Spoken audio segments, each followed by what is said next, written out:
Audio podcasts are a mistake for 2025. Let's talk about audio podcasting and specifically why starting an audio-only podcast show is probably a mistake for most of us getting started. Time out. Let me first tell you what the game looks like in the audio-only podcast space and why that route may not be the best place for beginner podcasters. When you understand that, you'll understand exactly what to do about it. When people think about starting a podcast, it usually goes something like this. They imagine a cool mic, some lights, a cool studio, a little cozy setup, maybe a talk show or scripted series. But you know what most new podcasters aren't thinking about? How to market their show. When I open Apple Podcasts, what are the most listened to top shows? Who's up there? Joe Rogan Experience, The Daily, Crime Junkies, Pod Save America, The Megyn Kelly Show, Dateline. These lists keep changing, but there is a clear pattern regarding most of the guest-based audio-only shows. These are big-name shows hosted by people who already are celebrities, who have their own fan bases, and they're most often talking to other celebrities.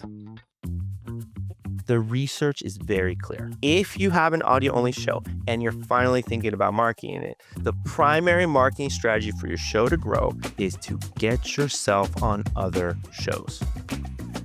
And the reason for this is that most listeners of those shows are tuning into the same 2 or 3 shows, and they find new voices when their favorite hosts introduce them. These are super famous celebrities with agents who belong to fancy talent agencies. And of the things you would pay an agency to do, it is to also introduce you to the other celebrity clients. And that's how it mostly works in the audio-only world. So unless you're already well known, it will be very hard to break into this inner circle. It's a real gatekeeping situation here. But here's the good news. For the rest of us who aren't celebrities, there's another option. Okay. Get it on video. Got it. Get it on video. Shut up. Okay. Video is the closest thing we have to a real democracy in media. We don't need the approval of gatekeepers, but it does mean we have to level up your production game. If you can make a compelling show focused on a niche with a broad appeal and consistently create quality content, you definitely have a shot. YouTube runs a battery of algorithms on your material, shows your video to people who it will resonate with, and then analyzes how people engage with it. And if you're impatient with that organic reach process, you can pay Google to surface your material to thousands of new viewers for the price of a fun night out. YouTube sees you as a creator as well as a consumer of content. It's their thing. Whereas Spotify and Apple Podcasts, their focus is mainly on you as the consumer. And that makes a huge difference in the tools and the ways you create content and reach new audiences. Let me give you an example. One of my clients has a show called The Last Paycheck. It's a podcast for people approaching retirement. The show is a natural fit for YouTube because it lets them produce content that resonates with people preparing for retirement and looking for that last bit of guidance. It also helps build a credibility before people decide to hire them. Their existing clients are sharing their material with friends and family. It's content that has timely answers to problems that people are actively researching on YouTube.